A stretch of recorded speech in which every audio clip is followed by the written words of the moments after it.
The calm before the storm in mid-October 2025, meteorologists began tracking a tropical disturbance far out over the warm Atlantic. This system, later named Melissa, intensified rapidly. Over just a short time, its winds strengthened dramatically, fueled by unusually warm ocean waters, conditions that experts say are becoming more common due to climate change. By late October, the storm was bearing down on Jamaica, and forecasters were sounding the alarm. Melissa wasn't just any hurricane, it was evolving into something extremely dangerous. Warnings, evacuations, and growing fear as Melissa strengthened, Jamaica's government moved quickly. Evacuations were ordered in vulnerable coastal and low-lying areas. Over 880 shelters were activated across the island. The Prime Minister, Andrew Holness, made a very sober public address. Infrastructure simply was not built to withstand a Category 5 storm. The National Hurricane Center predicted not only destructive winds, but life-threatening flooding. Rainfall forecasts were staggering. Parts of Jamaica could receive up to 1 meter 40 inches of rain.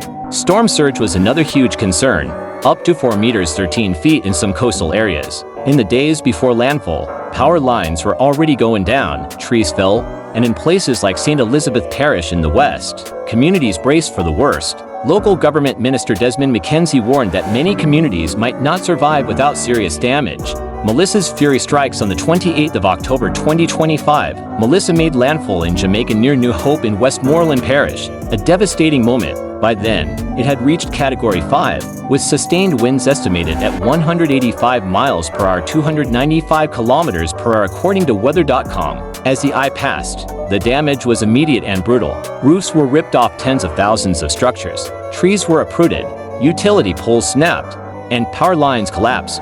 Hospitals and critical infrastructure in some parishes were hit. In Black River, St. Elizabeth, for example, damage to the medical facilities was severe. In Kingston and surrounding parishes, flooding and landslides were reported. Roads became rivers of water. The combination of wind and rain caused structural collapse, and many homes were left uninhabitable. One of the eeriest aspects was the slow movement of Melissa. Instead of rushing through, the hurricane crawled. This gave it more time to unleash rain, floodwaters, and destruction. Aftermath. A landscape transformed when the worst subsided. What remained was a country reeling. 1. Power and communication loss after the storm. About half of Jamaica was without electricity. Entire parishes lost communications entirely. Reconnecting communities was difficult, with down lines and blocked roads. Getting teams in to restore services was a huge challenge. 2. Infrastructure damage in St. Elizabeth. Large parts of the parish were described as being underwater. Historic buildings, administrative offices, courthouses, and municipal infrastructure were destroyed or severely damaged. In Falmouth, a port town, there was widespread devastation. Roofs torn off, roads blocked, and so much debris. 3. Human cost. At least 19 deaths were confirmed in Jamaica as of the first assessments. Some reports suggest higher figures as rescue teams continue to search remote and cut-off areas. Many more people were injured. Tens of thousands of people were displaced. More than 2,400 people remained in shelters more than a week after the storm. The UN and local authorities estimated that 120,000 buildings were damaged in some way. 4. Agricultural devastation's impact on farming was catastrophic. Around 41,390 hectares of farmland were damaged. Over 70,000 farmers were affected, and more than 1.5 million animals were lost. The economic cost in agriculture was very high, losses estimated at $29.5 billion. 5. Debris, blocked roads, and isolation. Clearing the mess is a mammoth task.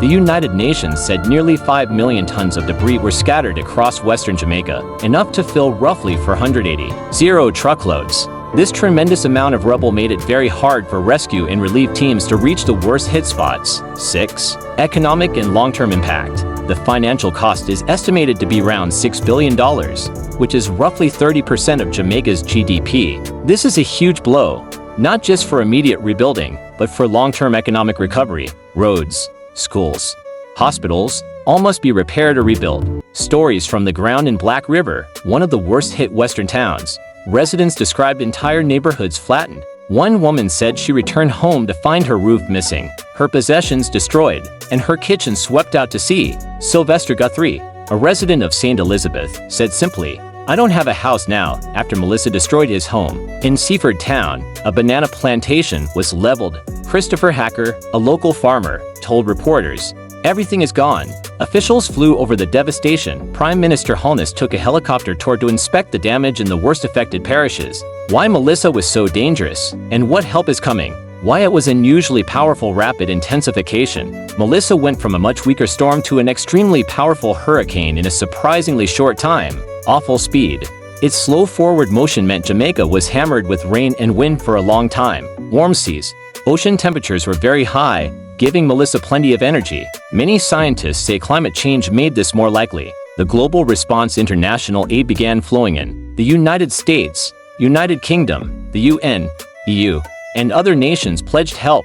The Jamaican military called in reserves to help with relief, rescue, and rebuilding. The World Food Programme and other NGOs mobilized to deliver water, food, and emergency supplies. The big picture. What this means for Jamaica. Hurricane Melissa isn't just a one-off storm. Its sheer power and destructiveness are raising big, uncomfortable questions. 1. Climate change reality check. Many experts are warning that storms like Melissa may become more frequent or intense as the world warms. 2. Vulnerability of infrastructure. The scale of damage shows how exposed Jamaica's infrastructure is. Homes, power lines, and hospitals were not ready for something of this magnitude. 3. Recovery will be long. Even after the immediate crisis passes, rebuilding will take months or years, and money. With losses approximating a huge fraction of GDP, the economic burden is enormous. 4. Human toll. Beyond economics, there's the human cost. Lives lost. Homes destroyed. Livelihoods shattered. Many communities will need help not just to rebuild buildings, but to rebuild lives. A somber hope despite the devastation. There is also hope. The resilience of communities shines through. Neighbors helping neighbors, charities working around the clock, and international support arriving. While Melissa will be remembered as one of Jamaica's darkest moments, how the island recovers could become a testament to strength, solidarity, and the will to rebuild.